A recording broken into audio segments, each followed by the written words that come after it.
আসসালামু আলাইকুম রহমতুল্লাহি ওয়া বারাকাতুহু। হযরত কাব ইবনে কাব রাদিয়াল্লাহু তাআলা আনহু বলেন, যে ব্যক্তি মৃত্যুকে চিনতে পেরেছে তার উপর দুনিয়ার সব বিপদ আপদই সহজ মনে হয়। রাসূল সাল্লাল্লাহু আলাইহি সাল্লাম মসজিদে নববীতে বসে আছেন, সামনে সাহাবায়ে কিরাম বসা। রাসূল সাল্লাল্লাহু আলাইহি সাল্লাম বর্ণনা করলেন 3 ভাইয়ের কাহিনী। এক ব্যক্তির 3 ভাই ছিল এবং তার মৃত্যুর সময় সন্নিকটে এক সময় ভাইকে ডেকে বললেন, ভাই আমার কি করব, আমি তো মারা যাচ্ছি। সে ভাই বলল, তুমি মরে গেলে আমি অন্যের হয়ে যাব, অপরিচিত হয়ে যাব।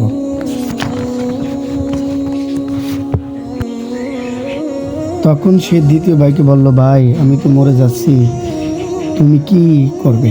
সে ভাই বলল, মৃত্যু পর্যন্ত তোমার চিকিৎসা করব, তুমি মরে গেলে কবরে দাফন করে চলে আসবো। এরপর তৃতীয় ভাইকে জিজ্ঞাসা করলো, ভাই আমি তো মরে যাচ্ছি, তুমি কি করবে? সে ভাই বলল, আমি সর্বদা তোমার সাথেই থাকবো, তোমার কবরে, তোমার হাসরে, তোমার হিসাব নিকাশের সময় পর্যন্ত আমি পাশে থাকবো।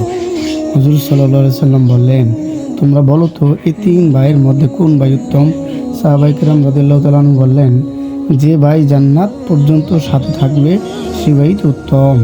রাসূল সাল্লাল্লাহু আলাইহি সাল্লাম ইরশাদ ফরমায়েছেন, প্রথম ভাই হলো মাল, সে মৃত্যুর সাথে সাথে অপরিচিত হয়ে যাবে। দ্বিতীয় ভাই হলো সন্তান ও আত্মীয় স্বজন, যারা মৃত্যুকে কবরে রেখেই অপরিচিত হয়ে যাবে।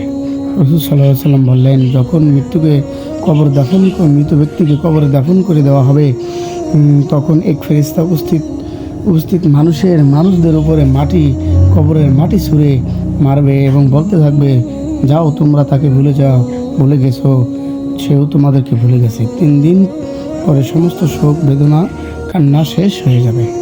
মৃত ব্যক্তি কথা মনে হবে না, কতজন বলে থাকবে। যারা খবর শুনে আসবে তারাও চলে যাবে। কেউ বলবে একজন ছিল, সেও চলে গেছে। এভাবেই নাম নিশানাও থাকবে না।